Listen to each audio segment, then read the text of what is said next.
Olá, meu nome é Marcos Carvalho Lopes e esse é o podcast Filosofia Pop. Esse é o nosso episódio de número 143 e conversamos com Wilson do Nascimento Barbosa sobre a ditadura e o lugar do negro na sociedade brasileira. Fechando o episódio de hoje, temos um trecho do depoimento do professor Wilson que está no canal Questão de Verdade no YouTube. O Filosofia Pop é um podcast que aborda a filosofia como parte da cultura. Você pode encontrar os episódios do podcast, mais textos e informações do site filosofiapop.com.br. Temos também um canal no YouTube, perfil no Twitter, Facebook e Instagram. No nosso canal no YouTube, estamos colocando alguns cortes de episódios e em breve deve rolar uma série especial. Assine e acompanhe também nosso trabalho no YouTube. Quer falar com a gente? Nosso e-mail é contato@filosofiapop.com.br. Se gostar do episódio, curta, compartilhe, faça comentários e ajude a divulgar o podcast. Se puder, participe da nossa campanha de financiamento coletivo no Catarse. O endereço é catarse.me/filosofia_pop. A contribuição mínima que pedimos é de R$5 mensais. Ajude a gente a desafinar e desafiar o coro dos contentes. Wilson do Nascimento Barbosa participou do episódio 121, junto com a Mauri Mendes Pereira, numa conversa sobre Joel Rufino dos Santos. E no episódio 142, sobre Ginga, professor titular aposentado de História Econômica do Departamento de História da Faculdade de Filosofia, Letras e Ciências Humanas da Universidade de São Paulo, Wilson do Nascimento Barbosa é uma das referências fundamentais para se pensar o lugar do negro na sociedade brasileira. A entrevista a seguir foi gravada no dia 3 de dezembro de 2021. Vamos então para a nossa conversa com Wilson do Nascimento Barbosa sobre ditadura e o lugar do negro.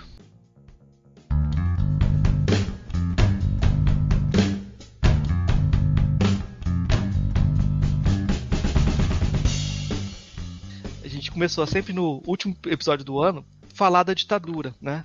Porque talvez o sintoma maior da nossa falta de memória seja o lugar que a ditadura tem ocupado. O senhor é historiador e eu já vi algumas vezes o senhor falando sobre o lugar que a ditadura ocupa nas nossas narrativas e às vezes um lugar um tanto mítico em que as pessoas muitas vezes são colocadas da resistência como heróis, né?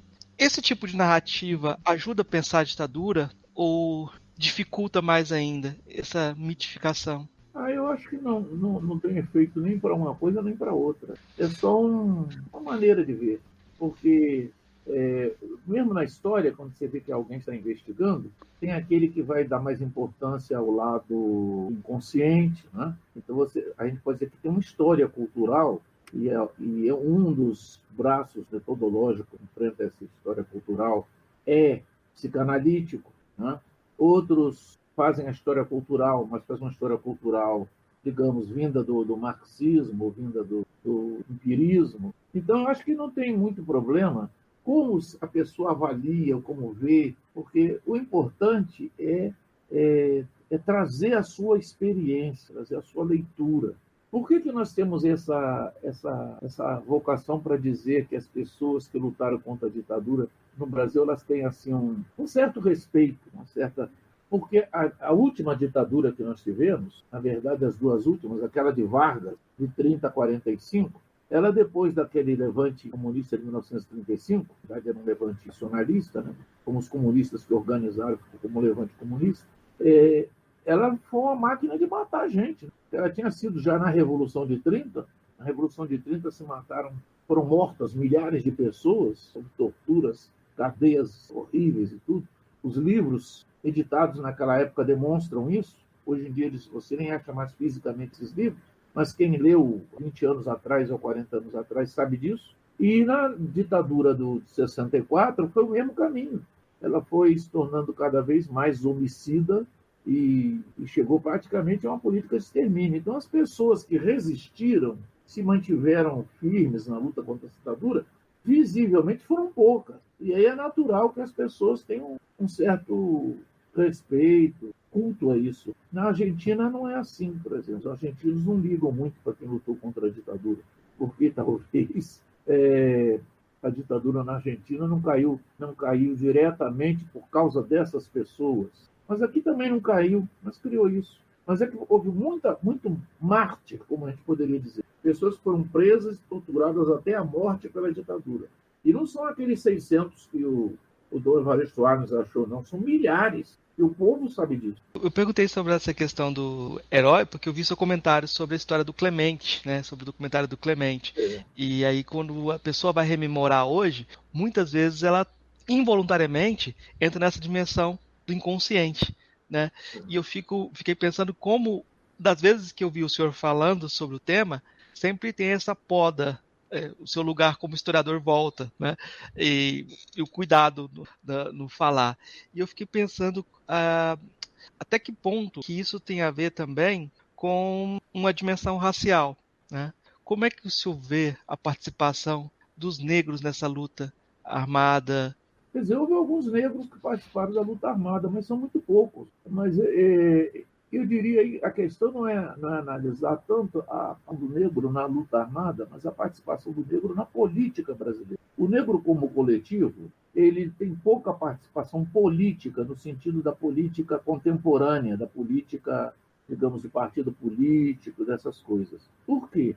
Porque o negro que foi trazido ao Brasil, ele tem a marca da chefatura, quer dizer, do sistema político da África que ele vivia. Ele foi capturado por uma aldeia rival, por um grupo rival, foi vendido e foi ignorado. Quer dizer, a vida na África não era exatamente a vida na sociedade europeia. As pessoas não estavam naquele estágio que o indivíduo já existe. Se a gente for na Grécia Antiga, lá no século V ou no século I a.C., ou se for na Roma no século I ou II da era cristã, existem indivíduos, mas não existe a individualidade.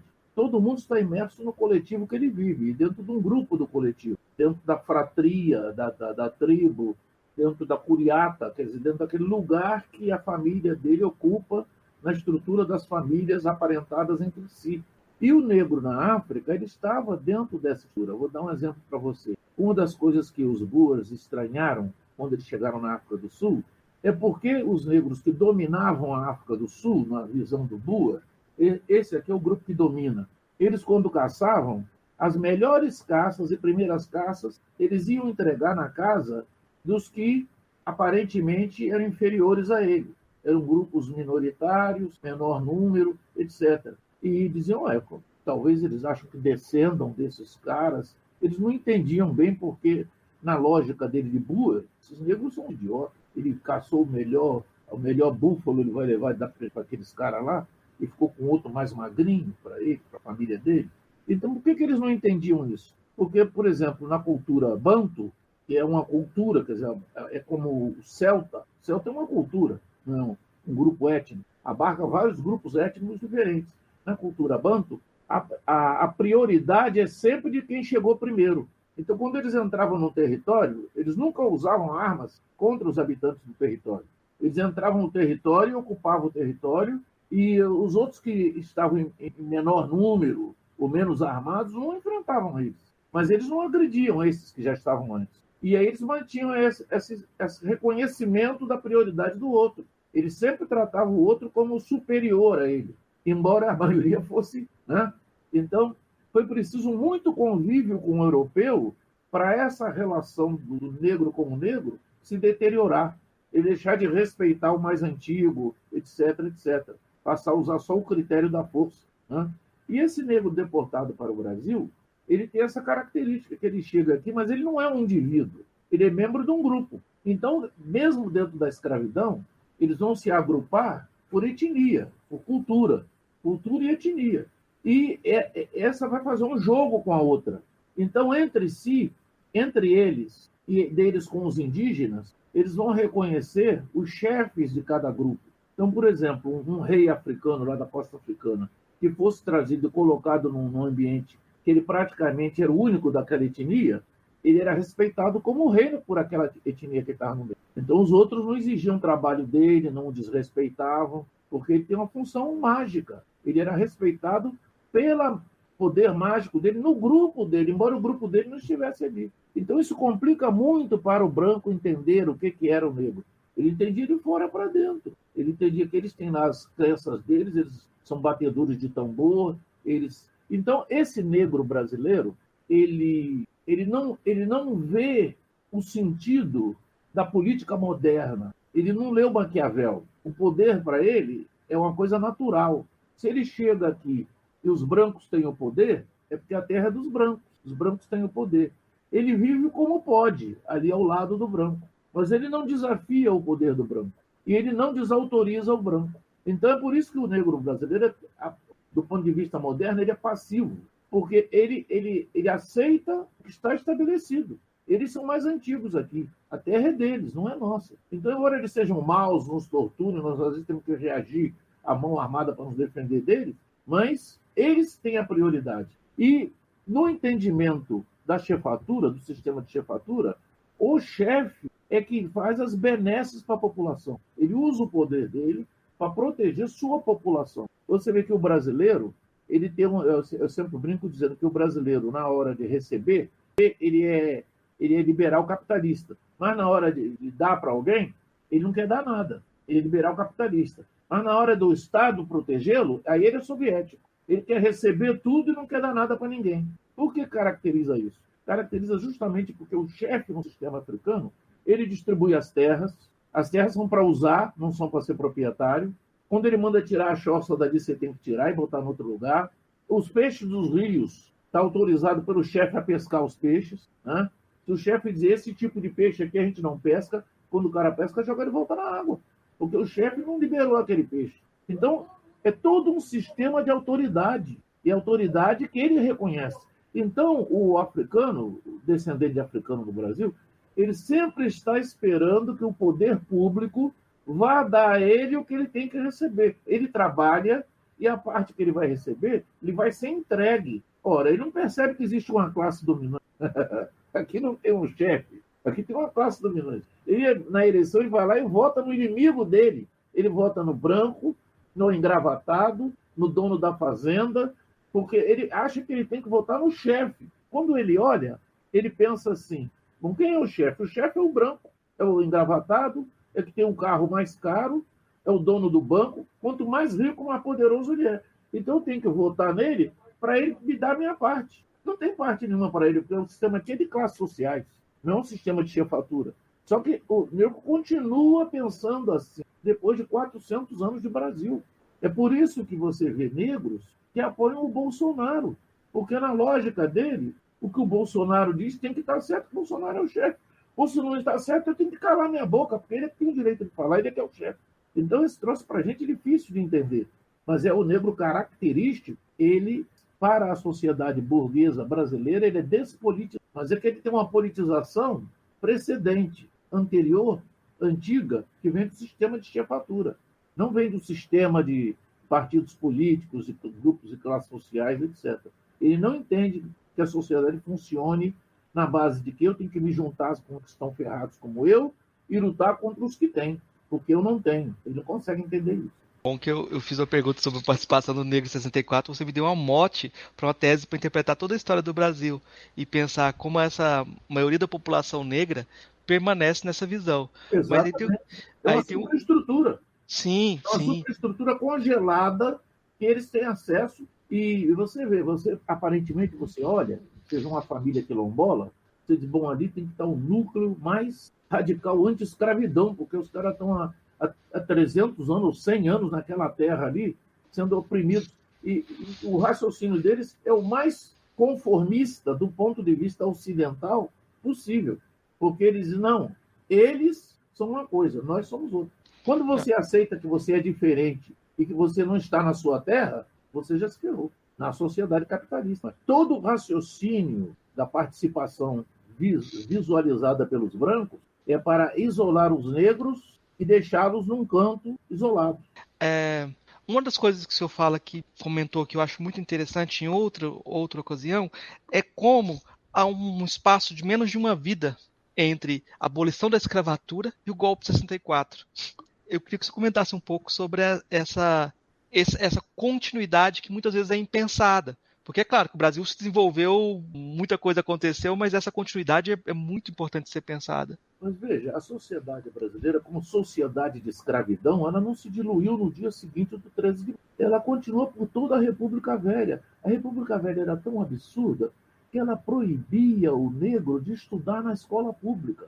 Aquele negócio da sala de aula, você tem um monte de municípios que tinham um decreto que proibia o negro de estudar na escola pública. Só estudava na escola pública o indivíduo que levava uma carta do delegado de polícia para se matricular ou uma carta de um juiz. Então ninguém conseguia enfrentar a autoridade do juiz ou do delegado de polícia. Mas quantos delegados de polícia eram suficientemente liberais para dar a um filho de um preto qualquer uma carta dizendo, vai lá se apresentar naquela escola e diz que eu mandei você estudar lá. Quer dizer, raríssimo. Então você vê aqueles... Só tem pretos estudando nas escolas públicas na República Velha o chamado filho do padre. É aquele preto que um padre agasalha ele. A mãe dele é empregada do padre, ou trabalha na igreja, aí o padre pega, manda matricular ele. Um delegado de polícia tem um empregado na casa dele, manda matricular a criança. Vai lá, dá uma carta, acabou. Inclusive a autoridade dessas na República Velha era muito maior do que hoje. O delegado de polícia mandava matar, ficava por isso. Agora ele tem que fingir que o cara se suicidou no tiroteio. Naquela época mandava matar e matou mesmo. Todo mundo sabia quem mandou matar. Então, o negro recalcado entre 89 e 30 ou 40, ele está num patamar, na verdade, abaixo da escravidão. Porque se ele não é interpelado no sentido de aonde você vai, onde é que você está indo? Por que você está subindo aqui por essa rua? Né? Coisa que hoje até é, mas em 1920 não era, 1910 não era. Mas ele sabia sempre a geografia, eu diria que a geopolítica do espaço em cada cidade. Ele sabia em que calçada ele podia andar, em que calçada ele não podia andar, em que lugares ele podia entrar, em que botequins ele podia entrar, quais não podia entrar. Então o negro sabia tudo isso, mapificado pela convivência social da localidade que ele vivia. Não podia frequentar a escola, e o nível de renda dele era menor do que na escravidão, porque ele foi cortado das atividades produtivas. Mesmo que ele trabalhasse, ele recebia menos. Na escravidão, eu sempre digo para vocês isso, quando ele tem direito à renda dele do domingo, ele tem 15% da renda nacional. Porque no domingo, o escravo tem algumas fazendas no sábado também, na metade do sábado, e na maioria das fazendas, no domingo, o escravo podia trabalhar para ele. Era nesse dia que ele tinha os porquinhos dele, os cabritos dele, que ele ia tomar conta. Era nesse dia que ele plantava mandioca, as coisas que ele ia comer. Então, mas se isso aí, se você medir como renda, em termos de tempo de trabalho, ele tinha 15% da renda nacional. E o negro, na República Velha, não tem 15% da renda nacional, tem menos. Então, o negro é mais pobre na República Velha do que era na escravidão.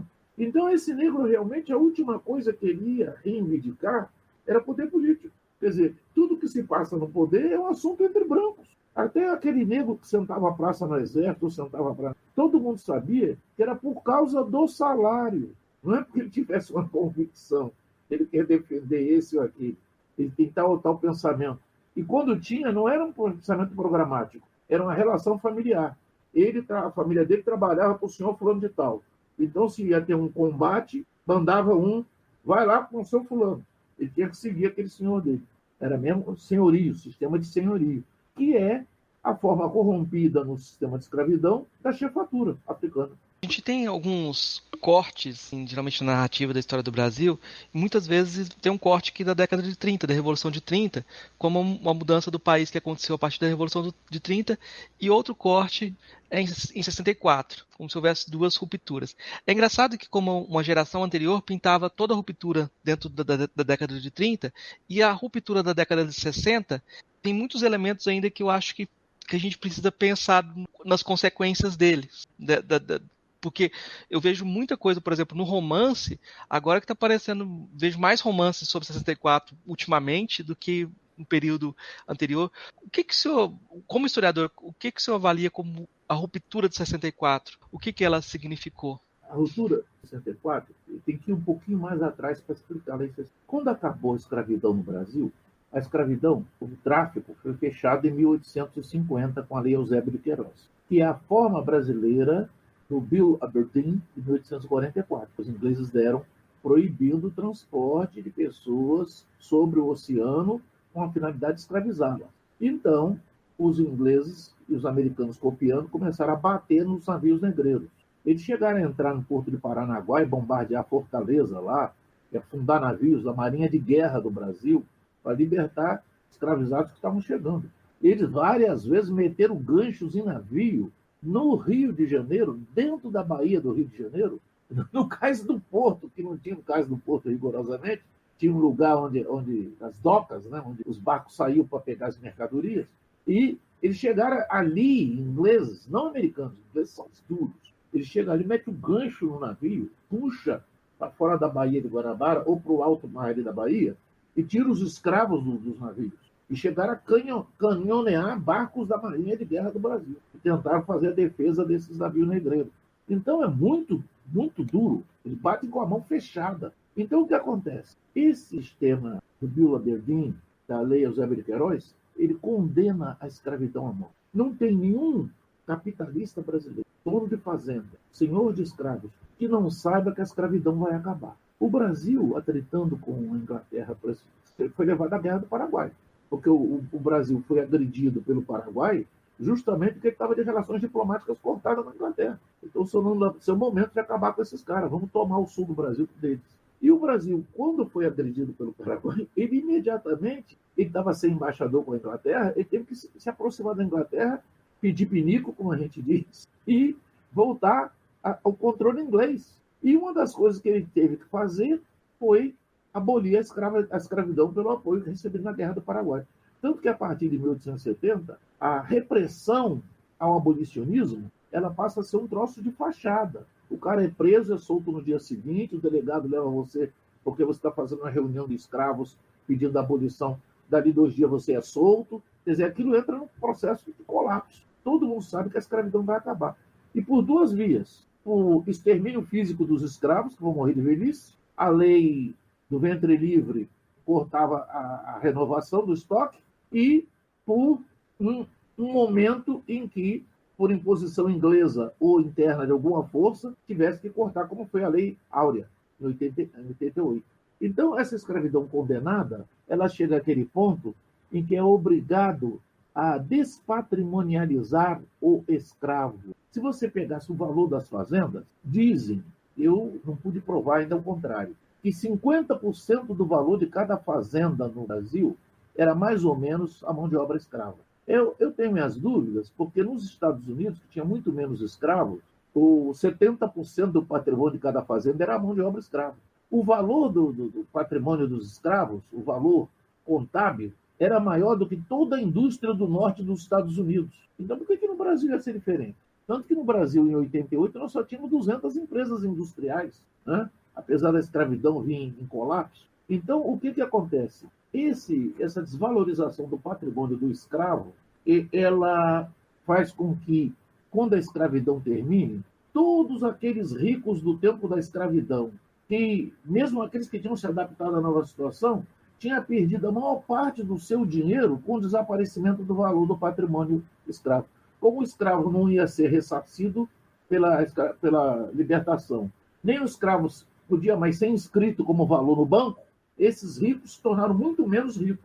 E se tornar muito menos ricos, eles se tornaram concorrenciáveis pelos imigrantes que, a partir de 1870, entram no Brasil para substituir a mão de obra escrava. Então, aquela chamada nova imigração, que dura mais ou menos 100 anos, de 1870 a 1970, aqueles italianos, espanhóis, portugueses que entraram naquela onda, japoneses, eles não só vão para o campo trabalhar, como também vão para a cidade, vão criar pequenas empresas, vão concorrer com os antigos senhores de escravos e vão se transformar numa parte da classe dominante. De maneira que, em 1930, 30% da classe dominante do Brasil é de imigrantes. Não é mais a velha classe dominante luso-brasileira, né? Então, isso aí é muito importante, porque significa também um deslocamento do centro de poder, do poder português no Brasil, dizer assim, para um poder europeu no Brasil. Né? Você vê o Conde Matarazzo, você vê os italianos que estavam aqui, que levavam dinheiro daqui para a Itália, poloneses, alemães. O Brasil se europeiza, deixa de ser português, o luso-espanhol, se transforma numa colônia da Europa. Então, há uma recolonização do Brasil. O neocolonialismo brasileiro, ele avança de 89 a 70. Então, o Brasil, é por isso também que o racismo ele vai se tornando diferente, porque o racismo português no Brasil, ele coloca o negro em subordinação, mas é patriarcal em relação. Você pode tratar um negro bem. E o racismo italiano, polaco, alemão, é racismo. Sai daqui, preto. Eu posso até contratar você para trabalhar, mas se você elevar a sua voz, eu vou mandar meter porrada em você, botar você daqui para fora. Então é outro tipo de racismo. O negro brasileiro tem que passar por esses dois racismos. Um racismo que vem da nova imigração, que é um racismo que a gente chama de racismo estrutural, e um racismo estrutural que vem da escravidão. Esse posterior, ele é mais achincalhador do que o anterior, porque o anterior tem aquela cumplicidade do Gilberto Freire, da ama de leite negra, entendeu? Ninguém hoje em dia dá o seu filho, nenhum branco hoje em dia dá o seu filho para uma negra amamentar, mas em 1950 dava. Essa que é a diferença e que agrava. Tanto que no sistema português, você olhar lá as figuras do Império, você pode ter uma pessoa, um mulato, né? Até às vezes bem escuro, né? Usava peruca para mostrar o cabelo, que é senador do Império, que é conselheiro do Império, etc. Por quê? Porque o português, se ele registrava o indivíduo como filho dele, ninguém podia se dirigir ao filho dele como negro. Deixava de ser negro. Era senhor fulano de tal e acabou-se. Então, é por isso que o negro é enrustido no sistema luso brasileiro. Ele é oculto. Se você está bem vestido, etc., eu não sei quem você é, eu não vou tratar você como negro. Agora, no sistema do italiano, do alemão, do polaco, você é negro, porra. O que você está fazendo aqui? Como é que você vem no mesmo clube que eu estou? Você só vem aqui para servir. Você vai ser sócio do meu clube? O português, não. Se você é filho do português, o português diz que você é filho dele, ele é igualzinho ao outro branco. E aí do outro português se tratar mal o filho dele. É questão de honra pessoal. O cara não pode insultar o filho. Eu vivi isso na África. Você vê negros que são mulheres negras, que são mulheres de europeus. E todo mundo se dirigia como a senhora, a dona fulana. Eu nem sabia que a mulher era preta. Eu só descobri que ela era preta quando eu conhecia. Porque ninguém se dirigia a ela como se ela fosse uma preta. Era dona fulana, era uma madame, porque era mulher do branco. Papel passado. Os filhinhos todos eram tudo gente. É o mesmo sistema do português na colônia. Se ele botou dentro de casa, acabaram-se os comentários. E no sistema do italiano, do polaco, do alemão, né? Não. Ele botou dentro de casa, mas é um traste que ele botou dentro. É um expediente. É um lixo. A gente tem, então, para contar a história do Brasil, sempre com essa preservação do negro escanteado. Exatamente. Todos são golpes para manter essa estrutura.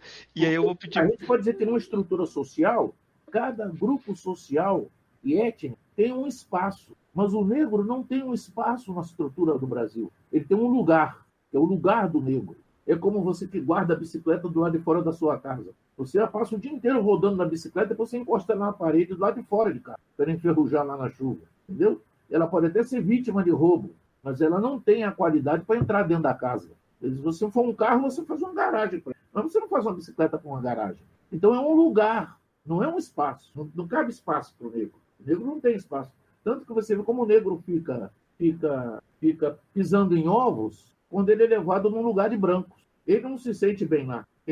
Aquele espaço nunca foi concedido à raça. Lembrei do João Rufino, mas aquela ideias fora do lugar. Talvez não sejam ideias fora do lugar, seja lugar fora das ideias. O pessoal não está pensando no Brasil a partir da ideia de escravidão, a partir da questão do racismo de modo radical.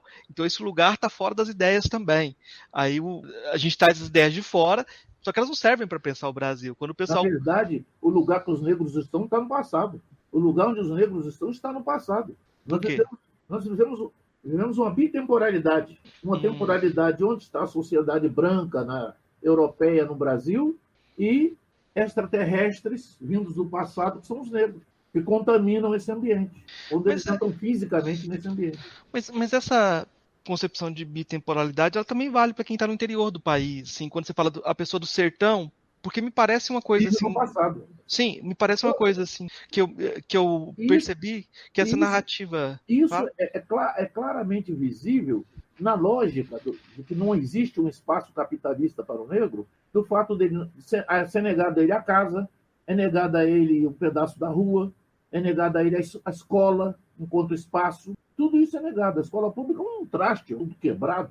Agora, veja, não tem lógica do ponto de vista do capital. Porque o capital quer que todas as pessoas que vão ser consumidores tenham uma casa enorme para poder comprar tudo que está no shopping, no magazine, etc., e enfiar dentro de casa. Eu tenho que ter garagem para eu guardar o gravador que eu usei antes, a guitarra elétrica, botar o meu carro, botar o carro do meu pai, botar a bicicleta dos meus sobrinhos. Você vê o capitalismo europeu, o capitalismo norte-americano, é um espaço dado a cada família operária, a cada família branca, cada família de... Porque ele é um consumidor. Ele é um dos indivíduos que estão comprando os produtos que as fábricas estão fazendo. Esse troço não é concebido para o negro. O negro não tem casa. É a maioria da população do Brasil e não tem casa. E a casa dele, quando tem, é pequenininha, é um ovinho. É só para ele esconder a carcaça dele. No fundo, é uma projeção da senzala. Ele está no passado. Ele está num lugar no passado. Ele teria que ser um furão para vir por debaixo da terra, furar e sair no presente. E ganhar uma casa aqui no presente. Quer dizer, o próprio fato do Estado não dar casa para o negro e não dar casas iguais às dos brancos, significa que nunca o capitalismo, como sociedade de consumo, vai ser levado ao negro. O negro não percebe isso, mas já é um fechamento total. O negro tem que ir embora para a África ou para o cemitério. Ele não tem que viver nessa sociedade. Ele não vai receber um espaço para botar bicicleta, acumular carro, guardar um jipe velho. Não tem. Isso só tem para o branco. E isso, você vê, o sistema habitacional, planos habitacionais, é tudo favelinho. É aqueles ovinhos assim, onde os pretos vão se acumular ali, só como força de trabalho, para sair dali para trabalhar e voltar para ali.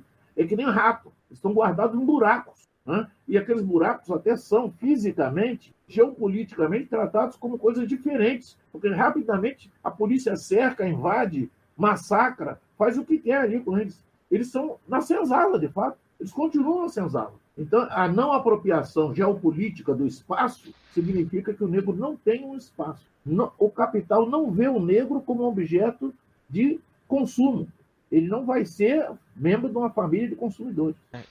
E essa posição é muito curiosa que eu lembrei do Michel Foucault passeando com o Roberto Machado em Salvador, e ele fala assim, como é que você vai falar de saúde pública se não tem nem esgoto aqui? Medicina social. Então ele viu o passado ali presente nas ruas do Pelourinho. Né? Para um europeu, é claro que não tinha um problema estrutural ali. O brasileiro nem via isso. Mas agora a gente vai ter que voltar lá atrás, que eu pedi a explicação de 64, dentro dessa lógica da exclusão, que a gente explicou a década de 30. Eu andando com o Jean Romeu, que é sueco, na Avenida Paulista, ele olhou assim e disse, Wilson, são todos negros. Eu digo, vai dizer para eles que você morre de inchado aqui. Ele deu gargalhada. Ele é sueco. Ele olha e ele vê que são todos negros, Avenida Paulista. Mas eles não são negros que não sabem que são negros. São negros que furaram o chão e estão vivendo no espaço branco, que eles qualificam como branco. Eles são o primeiro degrau de serviçais dos brancos, dos verdadeiros brancos. É um sistema neocolonial. Eu vou depois voltar na questão do 64, mas agora você falou do sistema neocolonial. Tem um ponto que é essa ideia de descolonização que eu acho que a gente precisa pensar. O brasileiro não se vê como colonizado também.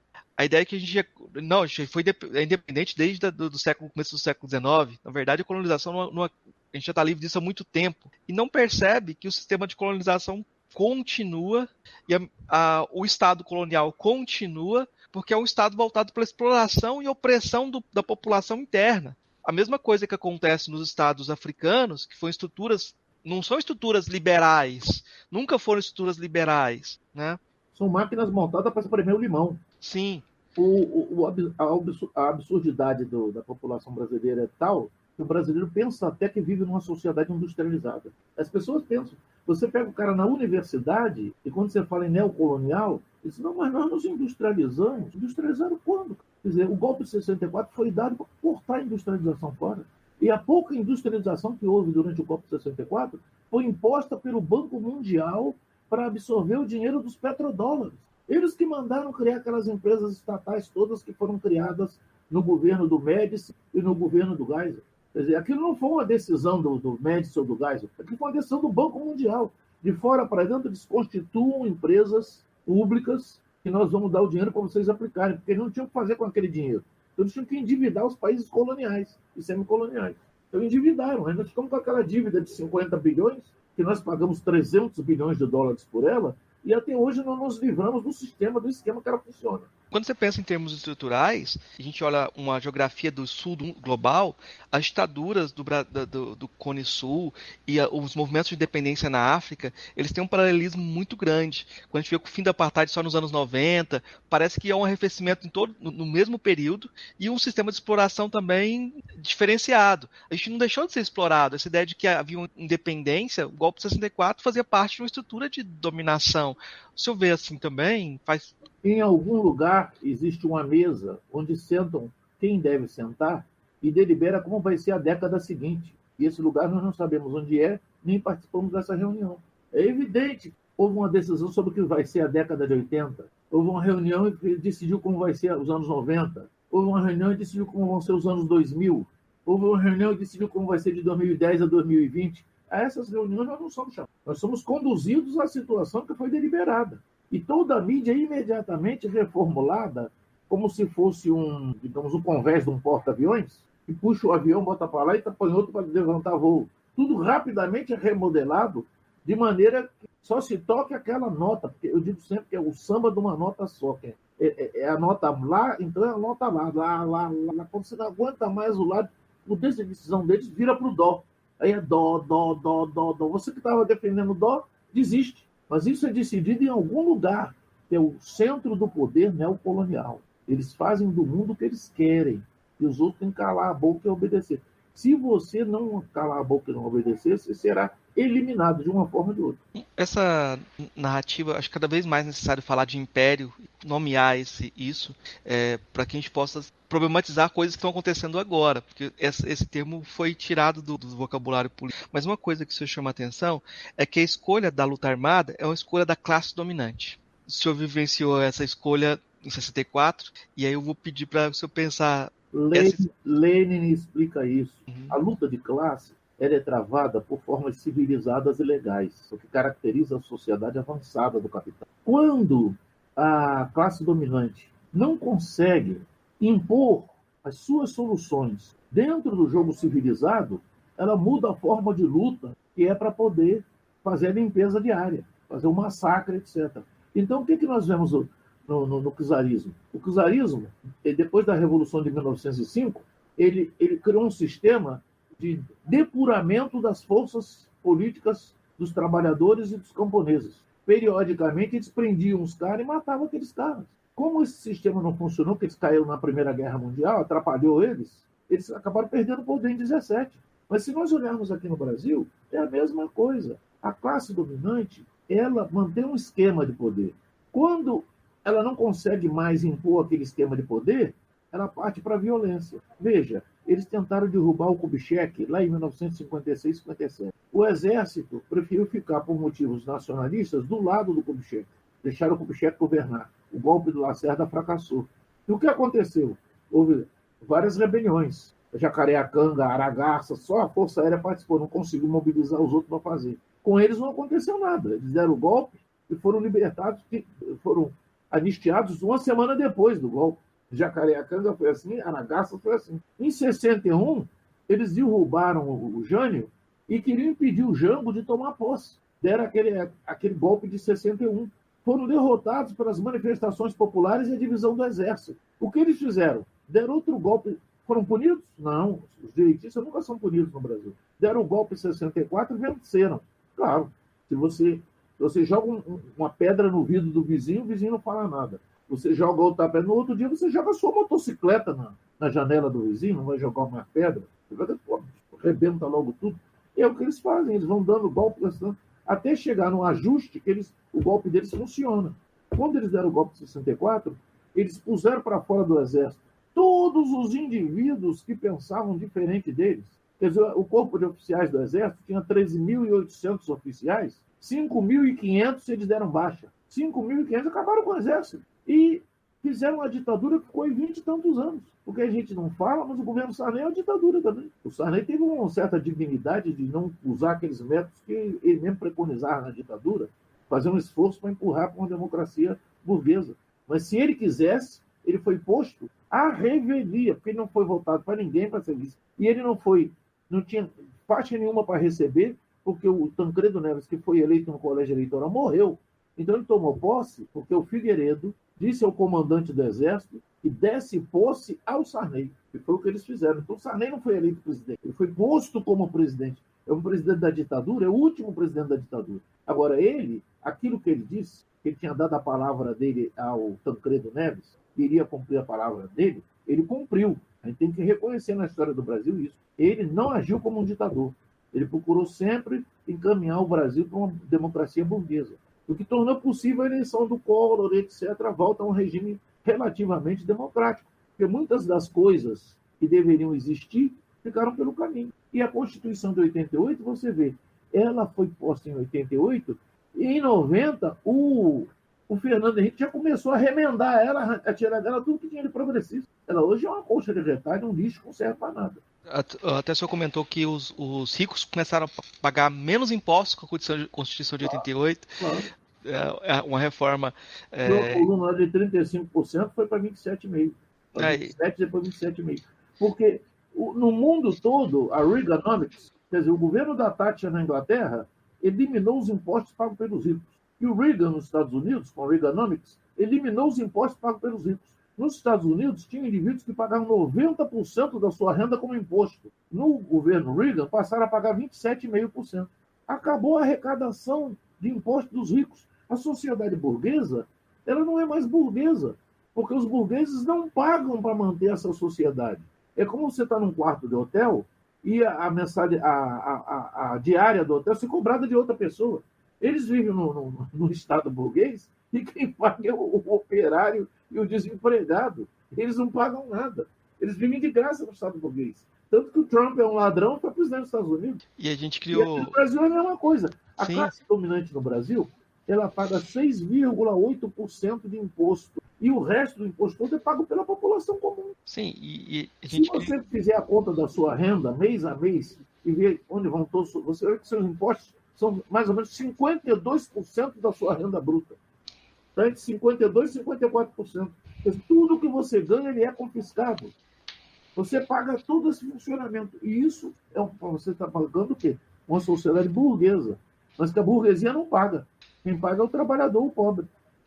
Queria voltar um pouquinho em 64 para comentar sobre a participação, na luta armada, a partir de um relato do João Rufino. O João Rufino fala que quando ele estava na cadeia, as pessoas perguntavam por que ele estava ali, e a primeira vez que ele falou que ele é um preso político, ninguém acreditou. Você é negro, como que você é um preso político? Ele contava até uma piada, em que um negro falou para ele no Banho de Sol, esse negócio de ser preso político dá vantagem. Como é que eu faço? Eu também quero me disfarçar de preso político, como você conseguiu. Um negro falou para ele no Banho de Sol que ele estava enganando de preso político e queria que ensinasse para ele poder enganar também. Não, e parece que ele conta também que havia um guarda negro em uma certa situação. Houve uma solidariedade por parte desse guarda, e isso foi importante para ele naquela situação também. Eu nunca vi o senhor relatando sobre essa situação. Se houve para você episódios também em que a questão da identidade racial foi importante, como é que foi para você? Olha, você sendo negro e preso, há situações em que você vai ser mais maltratado porque você é negro. Quer dizer, a sua presença irrita aqueles delegados brancos, interrogadores brancos, que são racistas. E outros não. Outros se tratam como está tratando todo mundo. Eu, por exemplo, estava na Polícia Federal, fui maltratado por um delegado negro que tinha lá, chamavam Ferrabras, um baixinho, e estava acorrentado no corredor de passagem ali, e toda vez que ele passava, ele me dava um pontapé, um soco, etc. Quer dizer, já viu o negro comunista? Pum, me dava aquela pancada e eu, de costas para o corredor, não tinha como me defender, passar aquele dia de novo. Mas é porque ele era valente e eu não. E agora, eu tive uma experiência melhorzinha, porque quando cheguei na Marinha, porque os fuzileiros navais, eu estava num processo que tinha muito marinheiro, muito fuzileiro no processo, eles achavam que eu era ex-fuzileiro naval. Então eles não me tratavam mal. Eles tratavam outros presos pior, mas a mim eles não tratavam mal. Eles achavam que, na origem, era um deles. Eu estava num processo, eu dizia, vamos, o cara foi marinheiro, foi fuzileiro naval. Não eram grosseiros comigo. Então, esse foi, digamos, o lado bom, apesar de ser negro. Eu estava disfarçado inconscientemente de fuzileiro naval. Mas no resto, eu acho que eles não gostam muito do negro, no metido nessas coisas. Porque eles acham que o negro não deve ser politizado a ocidental.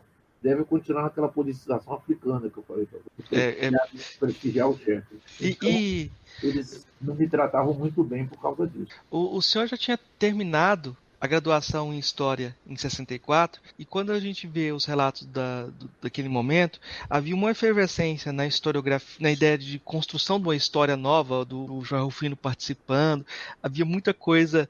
Há pouco tempo saiu uma pesquisa mostrando que a maioria da população apoiava as reformas de base, e isso foi ocultado. Naquela época nós tínhamos uma grande politização porque existia o Partido Comunista. O Comunista é uma organização politizadora, digamos. É uma organização que reúne operários, reúne toda semana aqueles ativos, tem uma discussão política, tem uma discussão internacional sobre a situação mundial. Então, no pré-64, o trabalhador brasileiro e o estudante brasileiro eram muito politizados, porque havia uma discussão política, havia uma razão política, uma tentativa de explicar as coisas que se passam no Brasil de um ponto de vista racional, independentemente se esse ponto de vista era uma compreensão profunda ou não, mas era uma compreensão aberta que era posta, né? Evidentemente que a direita podia dizer o contrário, mas havia, digamos, um direito que a esquerda se tomou de explicar o Brasil para os brasileiros, e ela fazia isso. Então, eu fiz parte desse movimento de Brasil politizado, de Brasil nacionalista, democrático. A gente defendia teses democráticas, teses nacionalistas. E a ditadura, com a desculpa de combater o comunismo e o nacionalismo, eles combateram mesmo foi a democracia. Eles eliminaram o direito de reunião, centros acadêmicos, diretórios acadêmicos, liberdade sindical, direito de representação, direito de eleição. Eles acabaram com toda a democracia no Brasil. Você não podia fazer absolutamente nada. E isso levou àquela visão da juventude, do pessoal mais jovem, de resistência armada. Porque se você for fazer uma manifestação na rua, a polícia já vinha jogando bomba, cacetada, você era preso, era espancado, torturado, coisa infernal, você vai levar a juventude a resistir. A juventude tentou resistir. Evidentemente que não tinha onde se apoiar e foi derrotada, né? Mas isso, o sistema, os militares, os generais já sabiam antes, porque eles é que tinham a força. Agora, talvez eles não esperassem que as pessoas vivessem pelos seus valores, mas as pessoas vivem pelos seus valores. Não os poderosos, mas o Zé Ninguém vive pelo seu valor, vive por aquilo que acredita. Então houve uma resistência. Mostrou que o livro que você está lendo ali é do Jean Hippolyte, falando da fenomenologia do espírito, e a dialética senhor e do escravo, ela está presente na sua ginga também, e me parece que esses movimentos de golpe e contínuos são novas tentativas, novos golpes de escravizadores, né? O Brasil vive um ciclo inflacionário de 10 em 10 anos. E o ciclo econômico brasileiro também é de 10 em 10 anos.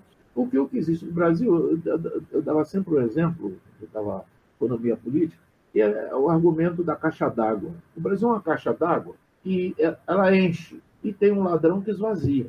Entendeu? Aí ela tem que encher de novo, esvazia. Então, cada 10 anos, nós vivemos em crise, porque o povo trabalha, acumula, e aí esvazia, aquilo tudo é mandado para o exterior. Porque é quase impossível você criar um crescimento econômico que se transforme em desenvolvimento econômico, quer dizer, que melhore o nível de vida da nação, alimentação, direitos sociais, etc. Porque a renda criada no Brasil é levada embora. É levada embora pelas empresas estrangeiras e é levada embora por uma classe dominante de filhos de estrangeiros. São filhos de italianos, filhos de polacos, filhos de alemães, filhos de diabo a quatro, Eles levam tudo. Eles são marabuntas. Esses caras que têm essas empresocas que você vê por aí no país todo, vendendo comércio ou tendo alguma atividade, construindo carroçaria de ônibus, o dinheiro deles está tudo no exterior. Nós chegamos ao ponto de ter um ministro da Economia, ele está com as economias dele, entre aspas, no exterior, num paraíso fiscal. Então, cada vez que cai a moeda, o valor da moeda brasileira dentro do Brasil, ele se torna mais rico lá no paraíso fiscal, porque o patrimônio dele está em dólar. Quer dizer, nós chegamos assim à imoralidade mais absoluta, porque esses indivíduos, pelo menos, conseguiam esconder isso. Parecia que ele faz uma política econômica porque era a melhor escolha. Hoje em dia nem tem essas preocupações, porque o que eles, se você reclamar qualquer coisa, eles mandam te matar e acabou-se, entendeu? Então é isso aí, o Brasil hoje em dia é isso aí. Os brasileiros estão dormindo, hipnotizados, né, pela mídia, pelo sistema de mídia, e eles fazem isso, quer dizer, o Brasil nem acumular mais dentro do território brasileiro acumula. Só se coloca dinheiro aqui para abrir uma nova atividade. Então, se é lítio, aí leva o lítio do Brasil, né? Cobre, aí leva o cobre cachá. Alumínio, tira a bauxita, faz o alumínio, vai o alumínio para o exterior e volta para cá como folha de papel. Ele sai daqui como bloco e volta como folha de papel. A gente paga tudo isso. A gente tira o alumínio, transforma, tira a bauxita, transforma em alumínio, manda para a Suíça, manda para a Holanda e Inglaterra e compra uma folha de papel de alumínio de volta, né? E eles ainda na empresa afinam mais a folha para gastar menos e ganhar mais no preço que ele botou no. Então, quando você põe em cima do seu franguinho para botar no forno, o papel de alumínio já rasga, que está mais fino do que era. Quer dizer, você não leva vantagem em nada, nada, nada. Eu acho que uma coisa que é bom insistir é em desmascarar essa ideia de que a ditadura foi uma ditadura envergonhada, uma dita branda. O pessoal nem proibia mini saia aqui. Uma coisa que você chama atenção também é como os jornais da época já traziam nos dias seguintes a violência que estava chegando ao poder, né? Eles não proibiam mini saia porque eram as filhas deles que usavam mini saia. Agora, eu me lembro que quando a ditadura sumiu, durante uns 2 anos, no Rio de Janeiro, a polícia do Exército saía no fim de semana, pegava os jovens que estavam na Cinelândia com o cabelo grande e raspava a cabeça no ato. Eles botavam uma cadeira no meio da praça, fechava a praça toda, e todo mundo que estava com o cabelo mais grande pegava o cabelo, sentava o cara passava a máquina na hora, soltava o cara. Quer dizer, é uma violência completamente gratuita e incompreensível. Como é que a polícia do Exército, fardada, raspa a cabeça de uma pessoa que não tem nada a ver com o Exército, no meio da rua? É a mesma coisa que você vê o negro andando numa bicicleta.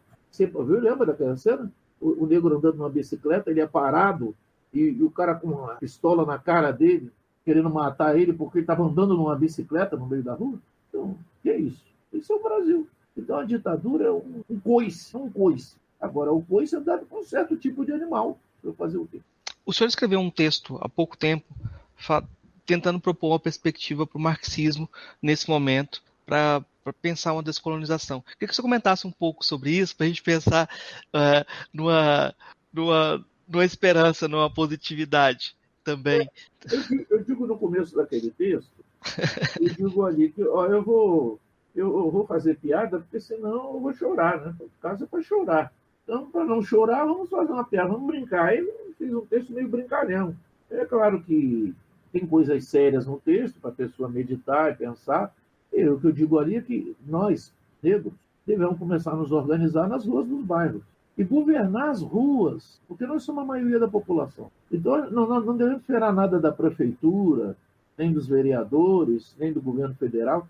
Nós devemos lá e organizar a nossa vida. Queremos fazer uma quadra de esporte, vamos lá, fazemos. Usamos os terrenos públicos. Os terrenos públicos são todos roubados pelos vereadores. Por que eles podem roubar e a gente não pode utilizar? Então, nós devemos ocupar a praça pública. Nós, que somos a população, devemos usar o país. E isso a gente só pode fazer do nível de base. Eu saio e ocupo a rua que eu moro. Você ocupa a rua que você mora. O outro ocupa a rua que ele mora. É nosso. O Banco Central não fica lá com aquele comitê de bancos, de banqueiros, mudando a moeda, desvalorizando a moeda, aumentando o valor do dólar, porque as riquezas deles estão com dólar no exterior. Então, eles não estão aumentando a taxa de exploração da gente. A gente não pode nem administrar o lugar que a gente vive. Então, é isso que eu digo ali.